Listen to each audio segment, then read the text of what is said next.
So hello friends, आज हम start करने वाले हैं एक नया topic from class 12 physics chapter number 3 current electricity. So the new topic is mobility. इस वीडियो से पहले हमने ड्रिफ्ट वेलोसिटी के बारे में पढ़ा था। सो ये उनका उस ड्रिफ्ट वेलोसिटी का ही एक स्मॉल सा पार्ट है। ठीक है। सो जिन्होंने वो वीडियो नहीं देखा है पहले जाकर वो वीडियो चेक करें ताकि आपको समझ में आ जाए कि what is drift velocity and उसकी इक्वेशन क्या होती है, एक्चुअल में ड्रिफ्ट वेलोसिटी होता क्या है, सारी चीज़ें। सो स्टार्ट करते हैं आज का video. The topic is mobility.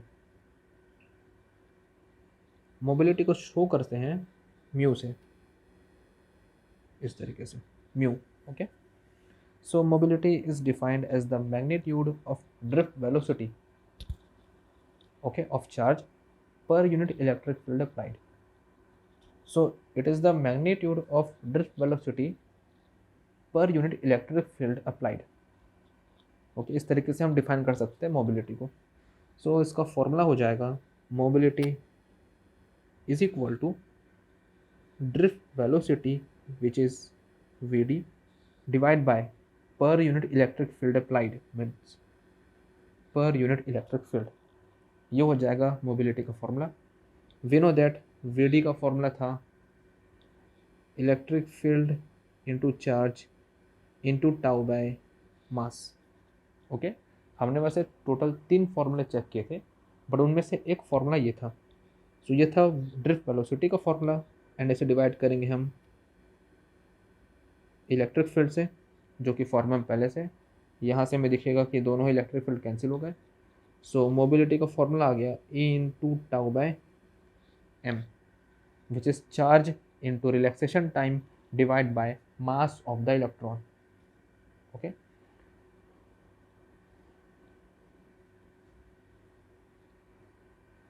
अब बात कर लेते हैं कुछ बेसिक्स टर्म्स के बारे में जो कि छोटे क्लासेस में हो चुका है, बट हम दोबारा चेक करेंगे ताकि कॉन्सेप्ट क्लियर हो जाए। So the term is resistance. So मुझे लगता नहीं कि किसी को नहीं पता होगा, क्योंकि क्लास 10 में ये चैप्टर हो चुका है लगभग।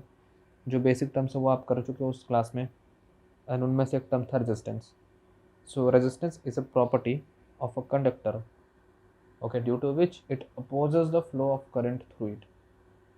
सो रेजिस्टेंस एक कंडक्टर का प्रॉपर्टी होता है जिस प्रॉपर्टी की वजह से वो कंडक्टर अपने थ्रू करंट को फ्लो होने से रोकता है। ठीक है। अब यहाँ पर मैं 3 टर्म यूज़ करने वाला हूँ। ठीक है।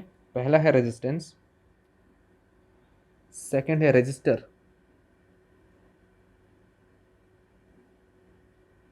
एंड थर्ड है रेजिस्टिविटी।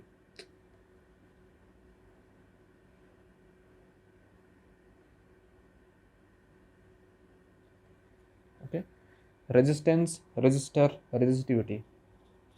क्योंकि बहुत लोगों को डाउट ये रहता है कि इन दोनों में डिफरेंस क्या है। लोगों को लगता है कि रेजिस्टर और रेजिस्टेंस दोनों एक ही वर्ड है, बट आज आपको पता चलेगा कि दोनों के बीच क्या डिफरेंस है। रेजिस्टेंस एक प्रॉपर्टी है, ओके, किसी भी कंडक्टर का रेजिस्टेंस एक प्रॉपर्टी है। So this is property.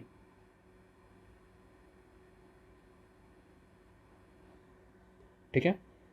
बात करते हैं रजिस्टर की। सो रजिस्टर एक डिवाइस है जिसे हम फिजिकली टच कर सकते हैं, जिसे हम फिजिकली किसी कॉम्बिनेशन में किसी पीसीबी या फिर किसी सर्किट में देख सकते हैं। Okay, so register is a device and resistivity. So resistivity is also a property. Okay, ये एक प्रॉपर्टी है जो डिफाइन करता है कि उस बॉडी का रेजिस्टेंस कितना होगा। जैसे अगर बात करें, हमारे पास 2 मटेरियल हैं, एक है वुड और एक है मेटल। दोनों में ही रेजिस्टिविटी है, but the resistivity in the wood is much greater than the resistivity in the metal. इसलिए resistance of the wood is greater than resistance of the metal. So हम ये बोल सकते हैं कि रेजिस्टिविटी पे ही डिपेंड करता है रेजिस्टेंस, एंड जो रेजिस्टिविटी है वो किसी भी मटेरियल का फिक्स होता है। इट मीन्स हम किसी मटेरियल का रेजिस्टिविटी को ना तो इंक्रीज कर सकते हैं एंड ना ही डिक्रीज कर सकते हैं। Resistivity is fixed, depends on the material. Okay, so ये डिफरेंस है तीनों के बीच, रेजिस्टेंस, रजिस्टर और रेजिस्टिविटी। सो अभी चेक करते हैं व्हाट इज रेजिस्टेंस। सो हम बता चुके हैं कि it is a property of a conductor due to which it opposes the flow of current through it.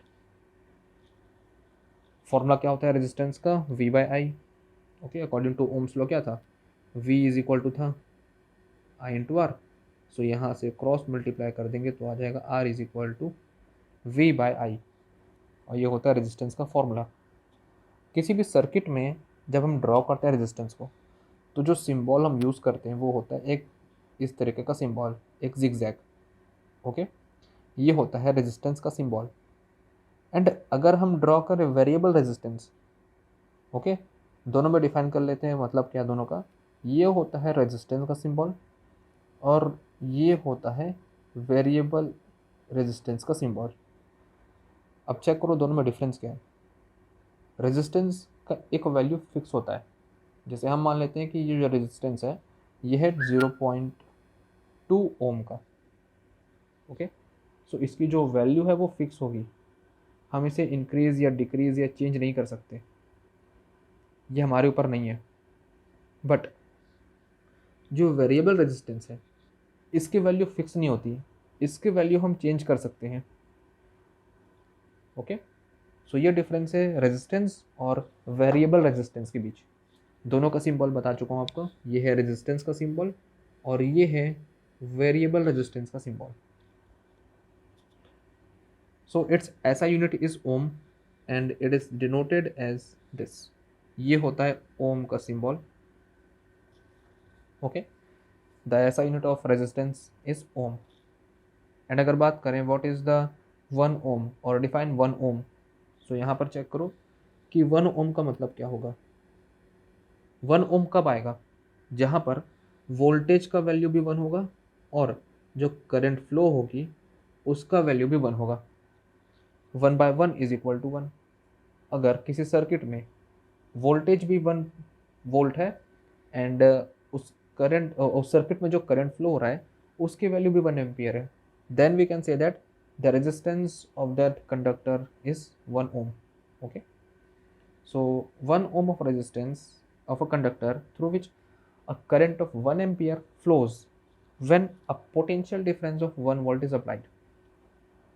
So whenever a current of 1 ampere flow when the potential difference is 1 volt, then we can say that the resistance is of 1 ohm.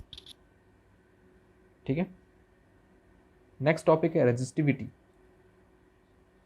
So resistivity depend करता है following factor पे। Okay, जैसे बात करेंगे material पे, तो material पे तो हम बता नहीं सकते क्योंकि फिक्स होता है, रेजिस्टिविटी किसी मटेरियल का फिक्स होता है, उसे हम चेंज नहीं कर सकते। ओके, बट यहाँ पर चेक करते हैं कि जो रेजिस्टेंस है वो वेराई कर सकता है। रेजिस्टेंस वेराई कर सकता है बट रेजिस्टिविटी वेराई नहीं करता, क्योंकि जो रेजिस्टेंस है वो डिपेंड करता है लेंथ ऑफ कंडक्टर पे, second cross section area of conductor पे, टेम्परेचर पे, मटेरियल पे। ओके, सो इन चारों चीज़ों पे डिपेंड करता है रेजिस्टेंस, बट रेजिस्टिविटी डिपेंड करता है सिर्फ मटेरियल पे, जिस मटेरियल से वो कंडक्टर बना है। ओके, सो यहाँ पर चेक करते हैं कि resistance of a conductor depends on following factor. अब बात करते हैं कि किन फैक्टर पे रेजिस्टेंस डिपेंड करता है। सो पहला जो फैक्टर है वो है लेंथ। जो रेजिस्टेंस ऑफ अ कंडक्टर है पहला फैक्टर है लेंथ, जिस पे ये डिपेंड करता है। So resistance of a conductor is directly proportional to the length of conductor. अब डायरेक्टली प्रोपोर्शनल का मतलब क्या हुआ कि जो रेजिस्टेंस है वो डायरेक्टली प्रोपोर्शनल है लेंथ के। इट मीन्स अगर हम यहाँ पर दो कंडक्टर एज्यूम करते हैं, let's say it is conductor number 1 and it is conductor number 2। okay, let's say length is L and it is twice of L। Okay, second जो कंडक्टर है वो पहले वाले से दुगना बड़ा है, बट यहाँ पर कंसिडर ये करना है कि दोनों ही सेम मटेरियल के हैं एंड दोनों का जो क्रॉस सेक्शन एरिया है वो सेम है।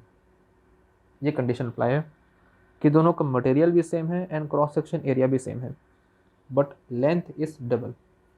सो यहाँ पर चेक करो कि रेजिस्टेंस पे क्या वैराई होगा। अगर पहले वाले रेजिस्टेंस या पहले वाले कंडक्टर का रेजिस्टेंस R है, ओके, सो जब हम कंडक्टर का लेंथ को बढ़ाएंगे या दुगना कर देंगे, सो दुगना करते ही जो रेजिस्टेंस है वो भी हो जाएगा डबल। सो इस केस में जो रेजिस्टेंस है वो हो जाएगा twice of R। It means जितना लेंथ इंक्रीज होगा उतना ही रेजिस्टेंस भी इंक्रीज होगा। Okay, that's why we can say that R is proportional to L and let's say it is equation number 1। अभी हम इसे फिर से यूज करेंगे और कंपेयर करेंगे। तो ये हो गया पहला इक्वेशन। अब बात करते हैं क्रॉस सेक्शन एरिया का। सो किसी भी कंडक्टर का जैसे ही क्रॉस सेक्शन एरिया बढ़ेगा उसकी जो रेजिस्टेंस प्रॉपर्टी है वो डिक्रीज हो जाएगी। Okay, it is called inversely proportional to the cross section area. So resistance is inversely proportional to cross section area. इसे भी चेक कर लेते हैं। लेट अज्यूम यहाँ पर दो कंडक्टर हैं जिनका लेंथ सेम है। ओके, यहाँ पर कंडीशन क्या है कि लेंथ सेम है दोनों का ही।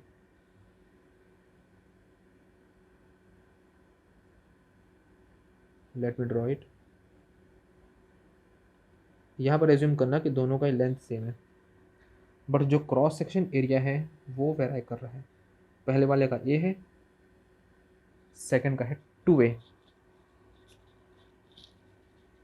ओके, पहले वाला का ए है, सेकंड का है 2a।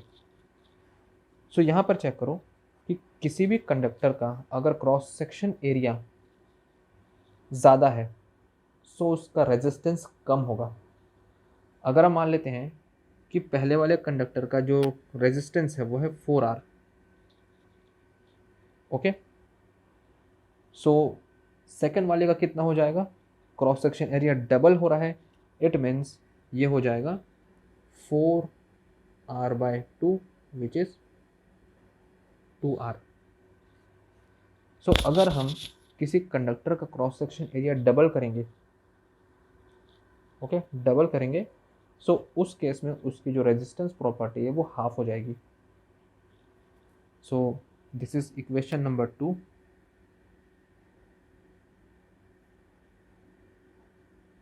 ये हो गया इक्वेशन नंबर 2। थर्ड जो प्रॉपर्टी है वो है कि resistance of a conductor increases with the temperature increase, कि जब भी टेम्परेचर इंक्रीज होगा तो रेजिस्टेंस भी इंक्रीज होता है। So R is proportional to T। ठीक है, इसे हम कहीं पर यूज़ नहीं करेंगे, बट आपको याद होना चाहिए बस कि किसी कंडीशन में अगर टेम्परेचर इंक्रीज हो रहा है सो उस केस में रेजिस्टेंस ऑफ अ कंडक्टर भी इंक्रीज होगा। So it is directly proportional to temperature. अब यहाँ पर सिर्फ हमें चेक करना है इक्वेशन नंबर 1 एंड 2 को, where R is proportional to L and R is inversely proportional to A। So from equation number 1 and 2,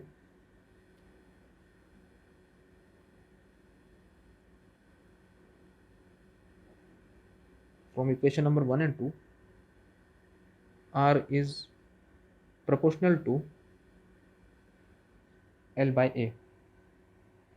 and जब हम इस प्रोपोर्शनलिटी साइन को रिमूव करेंगे एंड इक्वल टू से रिप्लेस करेंगे, देन यहाँ पर आएगा R इज इक्वल टू एक constant which is rho into L by A। Okay,